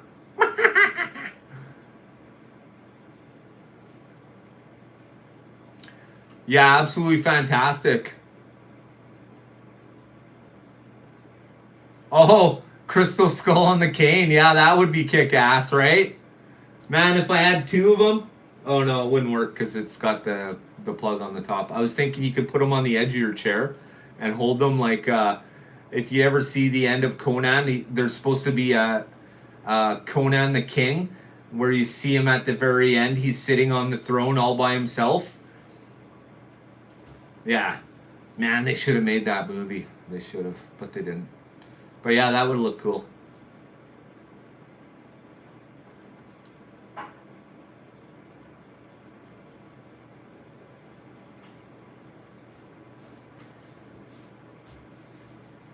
So is everybody who wants to be a part of the Discord? Are we all? Are you guys all part of that now? Everyone who's interested.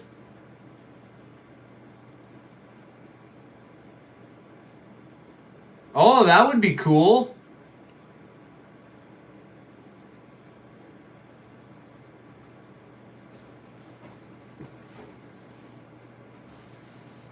Oh.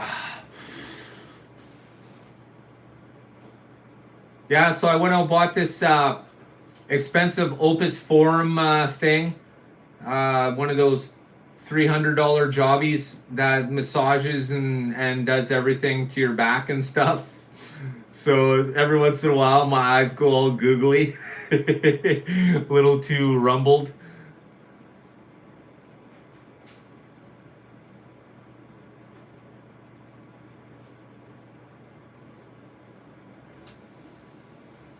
Yeah, believe it or not, Mike, there's been 100 people that have watched this. I know there's 24 on right now, but there's 100 people who have viewed this. Oh, I love Voltron.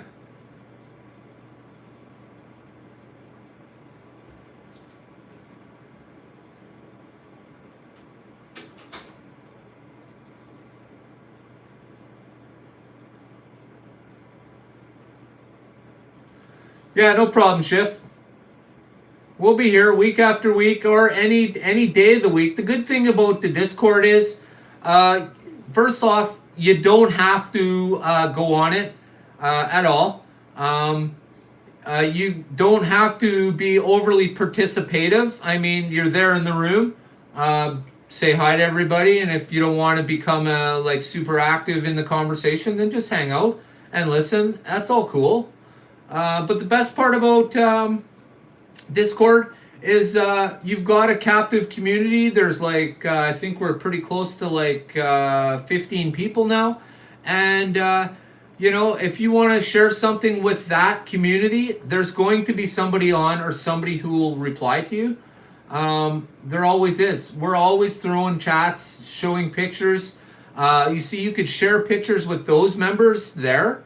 That's the one thing I really don't like about this scenario. Once again, it's me talking at you guys, and I really feel we should all be chatting together. I know it might get a little crazy, but I think it's really the way to go.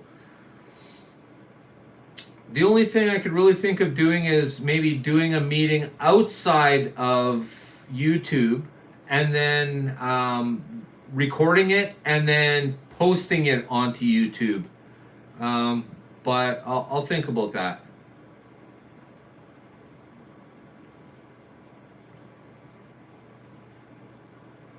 Yeah, that's the best part about it, Mike, and the fact that we get to talk, we get to actually talk to each other, right? It's not, it's. I mean, it's my room, but it's for everybody. It's not, it's not.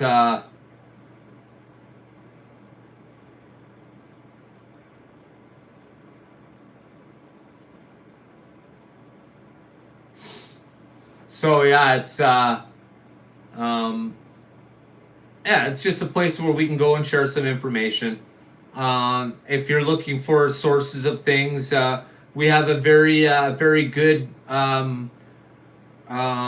selection of peoples and what they do in their private lives. We have it's fantastic the people we have right now. We have programmers and stuff, and one of our Discordian members, I guess you could say, is actually the creator of the. Well, I'll hold off for now, but let's just say next week we'll be talking about the. Mike, would you like to give a quick introduction, or do you want to hold off? Maybe we'll chat about it a little first, or you want to splash it out there now and we'll talk about it next week?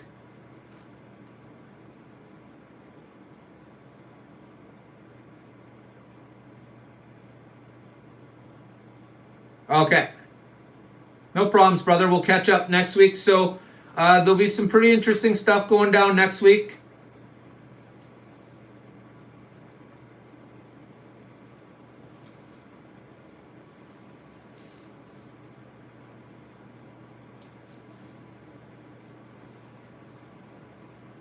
So how's the build going, Mayor? Have you got things straightened up yet?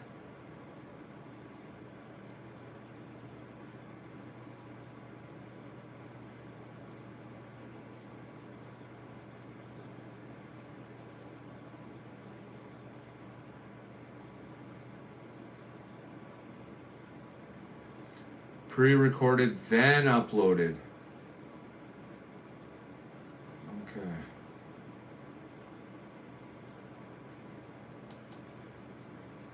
All right. So that's what I think we might have to do then. Is sort of do something like you know, a multi-person platform, and then I'll just record it and we'll move it over to YouTube. And what I'll do is I'll do a live release so that we could all be on when it premieres, and we could all chit chat about it and stuff. Sound about right, guys? Anybody up for that kind of thing?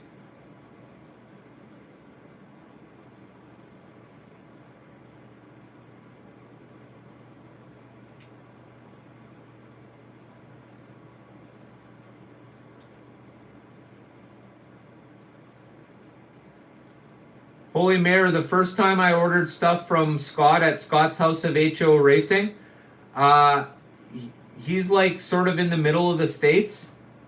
My slot cars went to the West Coast. They went to the East Coast. Then they went to Florida. Then they went back to Washington. Then they went over to a place in the States right underneath Ontario somewhere. And then they ended up in Ontario. So that's what happened with one of my orders from Scott. That's the only time something like that is crazy. but we laugh now because we say the car's taking the royal tour of the United States.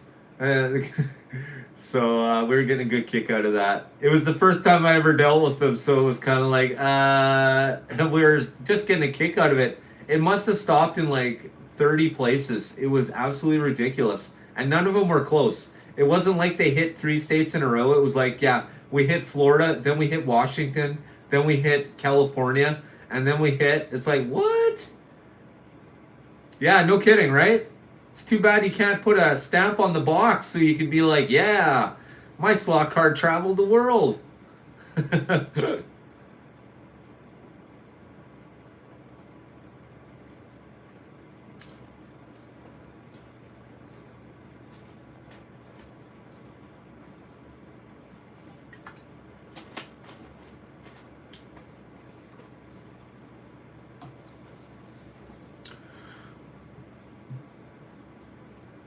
So oddly enough, guys, any of you who's been with me long enough remember that I was having problems with 2 particular idiots who were just couldn't stop harassing and being stupid.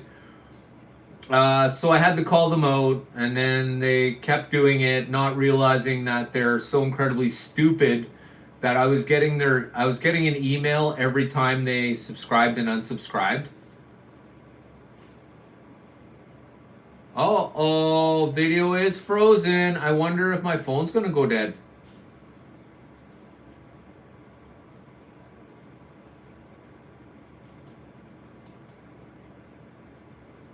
I'm not live anymore.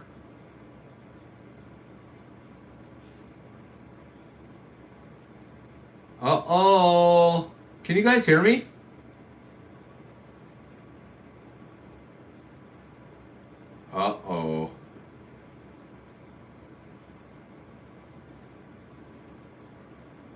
You can still hear me, but you can't see me. Weird. What is going on? What is going on?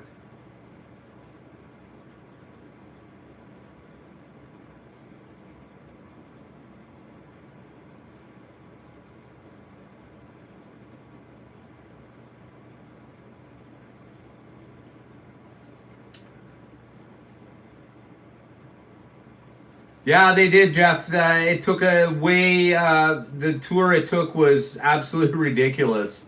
Scott doesn't essentially live overly too far away from me, so it should never have gotten there. Okay, so,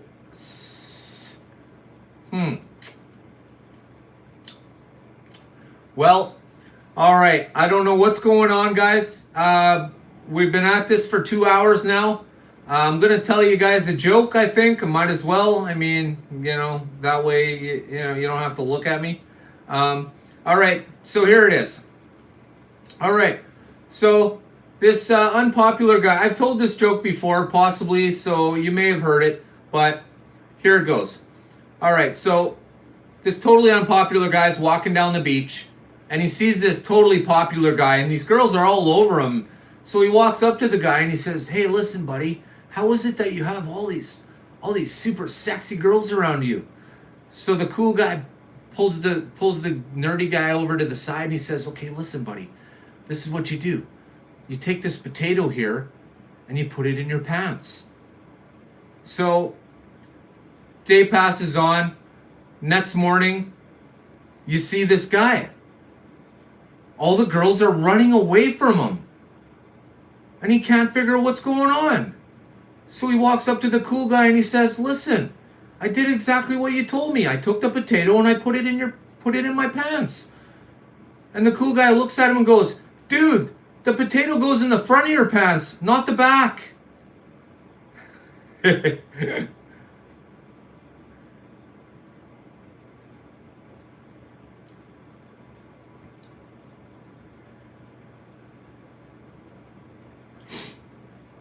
Hey Doug, how you doing? Thanks for joining us.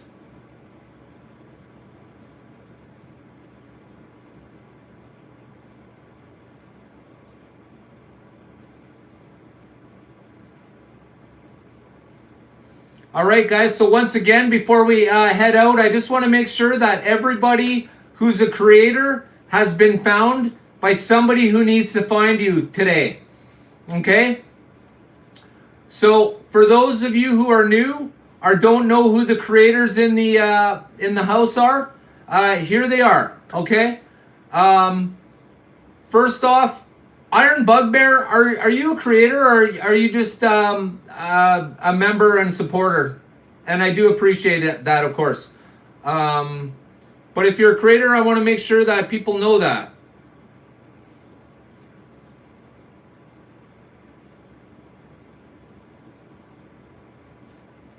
Okay, well, while we're waiting for Bugbear to get back to me, Patriot Hobbies, of course. He's a member of mine, and he does have... Okay, no problems, Iron Bugbear. Just remember, if you ever videotape anything you like, you put it on yours, right? You put it on your channel. You let us know, and I'll send a link, or somebody will share it, and you'll be part of what's going on, right? I mean, to become a creator,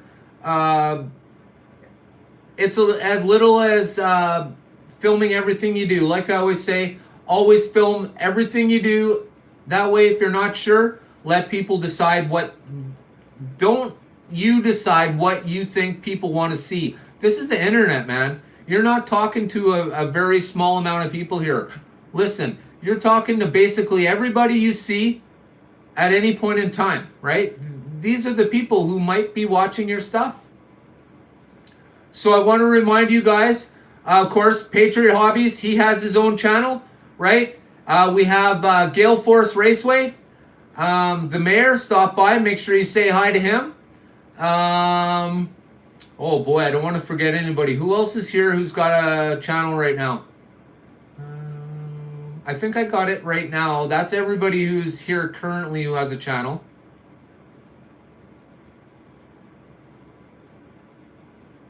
Right. Gale Force, Mayor, Patriot Hobbies. Everybody stop by and say hi to Matt. And yeah, you're absolutely welcome, Matt. Thank you very much, my friend. You're one of the reasons why slot cars to me is so fantastic, because of great slot car brothers like yourself, Matt. I want you to know that. Thank you very much. Mark, Mark, are you still here? Yeah, Mark's still here. So Mark at Slot Car Garage. Make sure you guys stop by and see him. Say hi to Mark. Yeah. But I want to thank everybody for joining us tonight. Not just me, us. We're all here together. There is no I in Slot Car.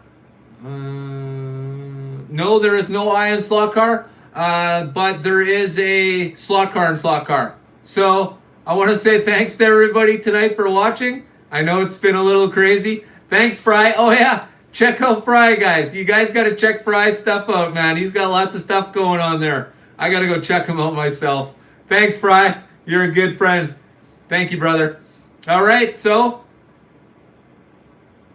Yes, thank you very much, Rick. I thank you very much for your support. Thank you, my friend. I appreciate it. Everybody, once again, thank you for joining me on Monday's Slot Car Talk. I appreciate it. And don't forget, get your heart racing.